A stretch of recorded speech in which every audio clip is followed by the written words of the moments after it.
tell you the worst thing about all the winter snow and all of that is that the cats start using their litter tray again instead of going outside. It smells fantastic in here. It's week 347, or at least it's starting to feel that way, and I can't remember a time when Laura, Jamie, Joe, Liz, Stuart, Chris and Stella didn't feel like visiting cousins from another universe who have outstayed their welcome. Today, says Lord Sugar, I want to see your skills in buying and negotiation, and they're off on a who can buy for least treasure hunt. The items are pretty tricky: white truffles, antique sewing machines, enriched uranium, top secret diplomatic cables, and peanut treats. Oh, do you remember those? They were way better than silly old M&Ms. Oh my god, I'm turning into Peter Kay. Oh, Rubik's Cubes, Christmas at your grand's, brilliant.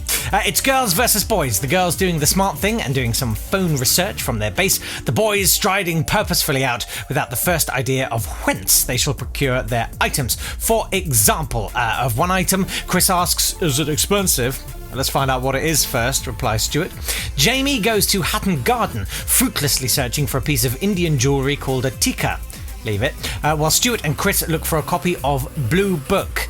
It turns out it's a rare American magazine about military matters. Oh no, it's a uniform system of citations. I don't think we really know what we're looking for yet, says Stuart. Ask the girls. They know it's a series of books for would-be cabbies learning the knowledge. Incidentally, did you know that when people study for the knowledge, the actual physical size of their brain's hippocampus gets bigger?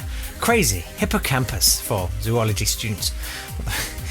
Better doing the Peter Kay stuff. Oh, your mum dancing. Brilliant. Chris and Stuart continue their negotiations since whoever spends the least will win.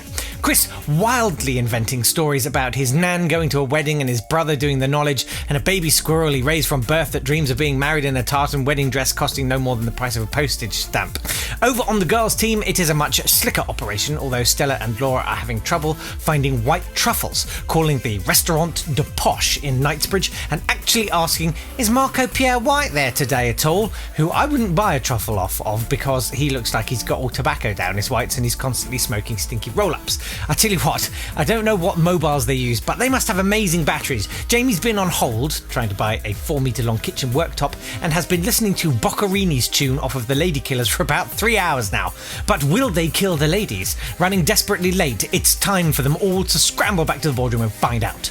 The girls have found all 10 items. The boys have found only 7, and they have racked up 511 quid in fines. And yet, they've won, shaving £74 off the girls' total. And so it's off to Paris for the weekend for them.